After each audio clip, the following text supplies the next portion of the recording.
హల్లెలూయా. ప్రభువును రక్షకుడైన యేసుక్రీస్తు నామమున మీ అందరికీ శుభాది వందనాలు తెలియజేస్తున్నాను. దేవుని వాక్యాన్ని చదువుకుని ధ్యానం చేసుకుందాం.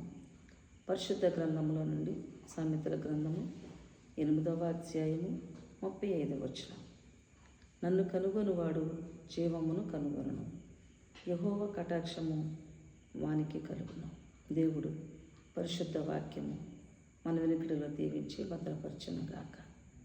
ప్రభునందు ప్రియమైన దేవుని బిడ్డలారా, ప్రభు అయిన దేవుడు మనతో మాట్లాడుతున్న మాట ఏమై ఉన్నదనంటే, మనము దేవుని కనుగొని ఎడల దేవుడు ఆయన జీవాన్ని మనకు కలుగ చేస్తాడని సెలవిస్తున్నాడు.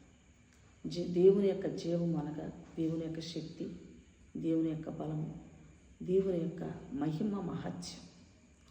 దేవుని కనుగొనగలిగిన శక్తి మనం సంపాదించుకుంటే దేవుని యొక్క మహాకృప, దేవుని యొక్క దయ మనం పొందుకుంటామని సెలవిస్తూ ఉన్నాడు. యెహోవా కటాక్షము వానికి కలుగును. దేవుని కనుగొను వారికి దేవుని యొక్క కటాక్షము కలుగుతుందని దేవుడు సెలవిస్తూ ఉన్నాడు.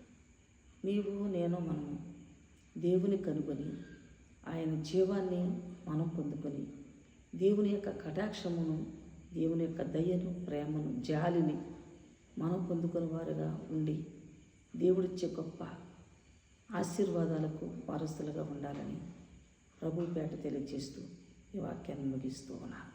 దేవుడి వాక్యం దీవించునుగాక. ఆమేన్. తలల వంచి కండ్లు మూసుకునండి, ప్రార్థన చేసుకున్నాం. సర్వోన్నతుడైన మా దేవ, మీకు వందనాలు. నీ వాక్యం ద్వారా నాతో మాతో మీరు మాట్లాడినందుకు నీ స్తోత్రాలు. నిన్ను కనుగొని మీ జీవమును పొందుకొని మీ దయ వలన మీ కటాక్షం చొప్పున మేము నీ ఆశీర్వాదాలకు వారసులకు ఉండినట్లుగా మమ్మల్ని మేము సిద్ధపరచుకునే భాగ్యం దయచేయండి. యేసునామమున అడుగుచున్నాము తండ్రి, ఆమేన్. తండ్రి అయిన దేవుని ప్రేమ, కుమారుడైన యేసుక్రీస్తు కృప, పరిశుద్ధాత్మక అన్యోన్య సహవాసం ఇప్పుడు ఎల్లప్పుడూ సదాకాలం తోడై ఉండి నడిపించును గాక. ఆమేన్.